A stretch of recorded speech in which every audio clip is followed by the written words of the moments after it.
Os seres humanos podem explodir em chamas? Há 200 anos, muitas pessoas acreditavam que sim, especialmente se a vítima fosse mulher, idosa e bebesse muito.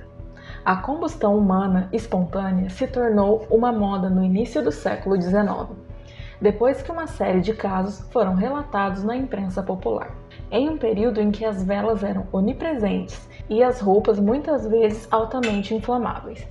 A maioria provavelmente eram simples incêndios domésticos, em que a gordura subcutânea da infeliz vítima agia como um combustível suplementar, em que alguns foram descobertos, com o corpo quase totalmente incinerado, mas os objetos próximos deixados intocados levaram alguns a acreditar que essas conflagrações deviam ter outra causa, mais misteriosa.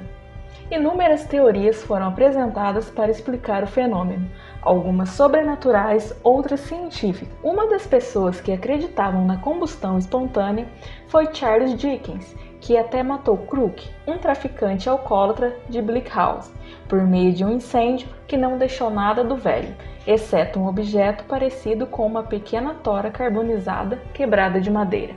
Dickens havia lido tudo o que pôde encontrar sobre o assunto e estava convencido que sua veracidade havia sido provada.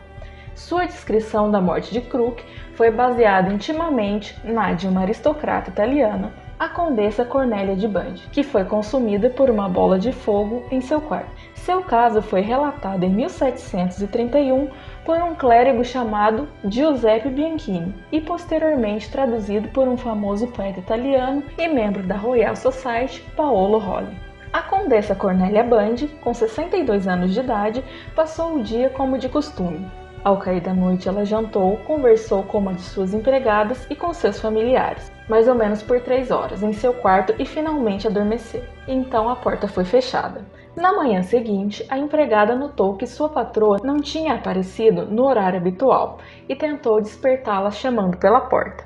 Sem receber resposta, saiu e abriu uma janela, através da qual viu esta cena de terror. A 1 metro de distância, na cama havia um monte de cinzas.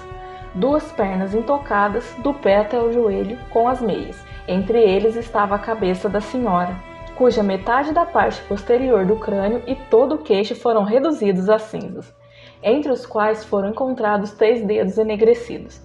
As cinzas tinham uma qualidade particular. Ao serem recolhidas, pôde-se perceber que estavam úmidas, engorduradas e emanavam um mau cheiro. Misteriosamente, os móveis e os lençóis ficaram praticamente intocados pelo incêndio. A cama não sofreu danos.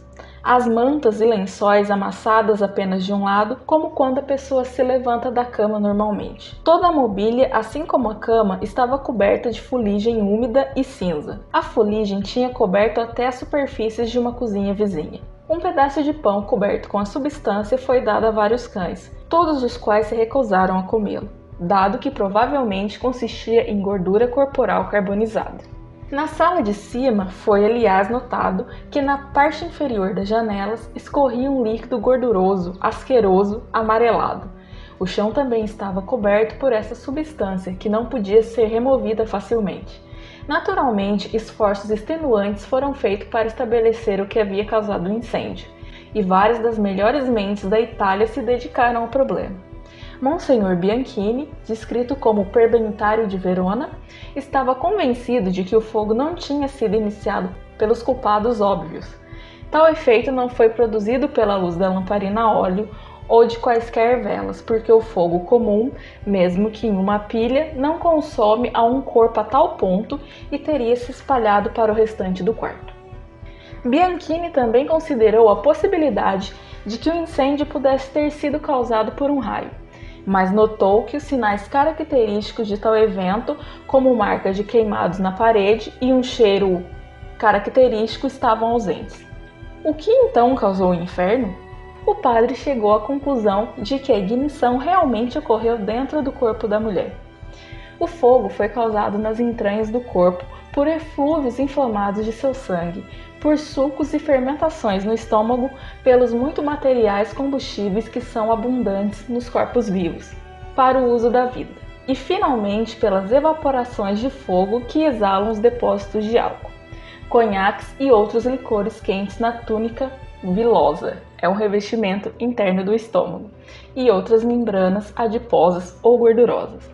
Bianchini afirma que essas evaporações ardentes se tornaram mais inflamáveis à noite, quando o corpo está em repouso e a respiração se torna mais regular.